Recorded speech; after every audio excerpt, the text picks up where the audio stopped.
I want to know about the person's communication abilities because problem behavior is often so tied to communication. A lot of problem behavior is essentially communicating a message. And when I'm asking people to think about functions, one of the things I ask is, imagine the behavior could talk. If the behavior had a voice, what would the behavior say? And people go, oh, it would say, I don't want to take a bath. Aha, right? Now we know what that's about. We're going to need to teach other ways to communicate messages, right? Problem behavior is really not a socially accepted way of communication. So I need to know right now, what are the communication skills that this person has? So does this person use speech? Does this person use some sort of picture-based system? Does this person use a voice output system? Does this person use signs? Does this person have any sort of communication system at all, if not speech, right?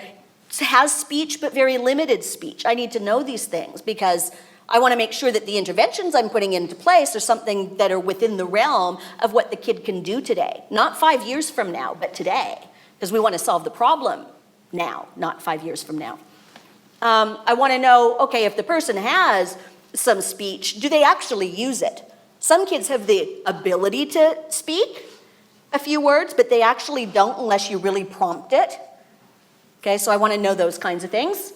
I want to know how the person communicates some specific messages, and I'll usually list off how does the person let you know that they want a break, or how does the person ask you for stuff that they want, how does the person get your attention if they want it, and I ask, how does the person usually communicate some various messages. I want to know if the person understands your verbal request. So if you say to the person, go do such and such, can they actually follow that instruction? Can they follow multiple step instructions? Right? I want you to go get your shoes, get your socks, sit on the couch and wait for me. Can they do all of that if you tell them? Or can they only follow one-step instructions? I want a sense of what they're able to do. I want to know if the person can imitate, because a lot of teaching involves imitation. So if imitation is something that the person doesn't do very well, I need to take that into consideration when I'm planning things to teach and how I'm going to teach, because I want my teaching to be effective. I want to know if the person perhaps uses signs. Does the person understand signed requests, or does the person understand gestured requests? Just the usual, like come here, does he follow a point? Does he do sort of general gestures that we often use in our own day-to-day? And how does the person communicate yes and no? Does the person have a yes and no response? How does the person communicate that? And then I ask stuff about how you make things go well. So I'll often say, if you want something to go perfectly with this kid, no problem behavior, what are the things that you do? Right? And I get the list of, make sure it's an activity that he likes, and don't ask him to do anything, and give him lots of attention, and never leave, right? Whatever it is that makes everything work for this kid. I also want to know about things to avoid, right? What things, if I want to come in and avoid problems, what should I not do? Well, don't use a stern face, don't make demands, don't talk in a loud voice, right? If you haven't, I'm mic'd, but if you haven't figured out already, unmic'd, I'm still loud. I have kids that I work with that they see me come in and it's like, oh no, not her. Because I'm really loud and I have a tendency to forget to modulate my volume for some kids. And for some kids, being loud is the thing to avoid, right? Don't come in big and loud because that's very problematic. So if there are kids like that, I specifically need to be aware of that. And then at the end of the day, I want to know what the person likes. So I want to know, are there food items that this person likes? Are there toys and objects, activities at home, activities or outings in the community, and anything else? These are going to be things that I might end up using to reinforce new behavior, okay? And we're going to take a moment and talk about the food items, because this is often an issue. So sometimes we use food as a reinforcer when we're teaching new problem behavior.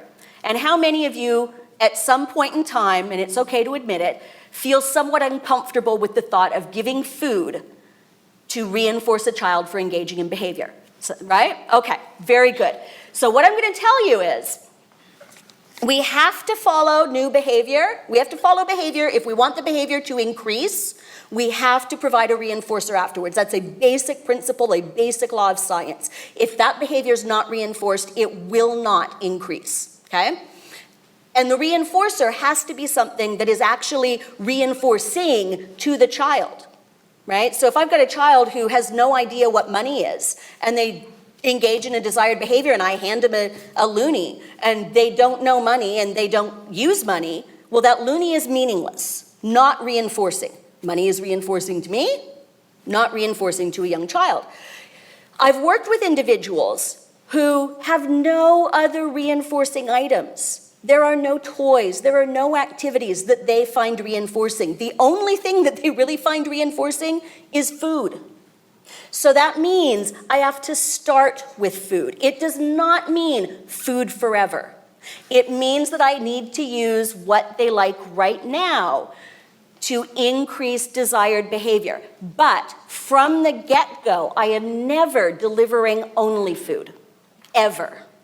If I only deliver food and I don't teach something else at the same time to be reinforcing, we don't develop any new reinforcers. So I always use praise because we want praise to eventually be reinforcing. Good for you, thank you, nice job, right? We want that to be reinforcing. But I need to teach other things. So toy items, interaction, tickles, whatever. Activities. Eventually we teach things like stickers or tokens, right? Because we move on to like token systems, which is almost like money, right? We all work for a token system and that token is cash. Right? But if the only thing that a kid is reinforced by is food, the only way I can increase behavior is by using what's currently reinforcing. But I never will just use food, ever. I will always pair that food and then start to reduce the food once new reinforcers are starting to take hold. Then I fade the food out and we no longer use food as a reinforcer. But understand, if you do not have an effective reinforcer, it doesn't matter how good a teacher you are, behavior will not increase. Behavior will not change if you do not have an effective reinforcer, okay? And again, think about this. If you don't have an effective reinforcer, you're not going to continue engaging in behavior. So we all have jobs, right? We all earn money, right? Now, how many of you would continue to go to work if you no longer got paid? Anybody? No, because we all require that cash no matter how much we love our job, and hopefully, right, we get also enjoyment from our job that is also reinforcing. But I guarantee you, no matter how much you love your job, unless you're very wealthy and you don't need money from your job to live in the sort of way you've become accustomed, you require money. And you go to work to gain that reinforcer. And if that reinforcer was no longer available, you would find another job, right? Right. So we're talking about the same principles, just applied to different situations. So don't think that we're doing something kind of weird and unnatural with children, right? We're reinforcing them. We get reinforced for our behavior as well. All behavior gets reinforced. It's just that sometimes with kids we might have to start with some reinforcers that are less commonly used broadly because that is the only thing that they're interested in at the moment. But always make sure that you're pairing that thing, specifically if it's food that we're talking about, always pair it with something else so that you're teaching new reinforcers and increasing the number of things that are reinforcing for that kid so that you can fade food out. All right? Okay, I'm off my reinforcer soapbox. The last thing I want to know is a history of problem behaviors and interventions that have happened in the past. I want to know if there have been ineffective interventions in the past. I don't want to do the same thing that other people have done before and haven't worked. If there are things that have happened before that were somewhat successful, I want to know about those because maybe some aspects of those past interventions I can use. So I kind of want to know historically what's been done around this problem behavior so that either I can recreate things that were effective or not do things that were ineffective. So at the end of the day, we're going to have a hypothesis. Our indirect assessment leads me to a hypothesis about antecedents that trigger problem behavior. I have some sense of what the consequences are that seem to pay off or reinforce the problem behavior. I know about broad conditions that seem to make it more likely that problem behavior will occur. So things like if the kid is tired or sick or had a fight on the playground, those kinds of things. And then I can start to build a plan.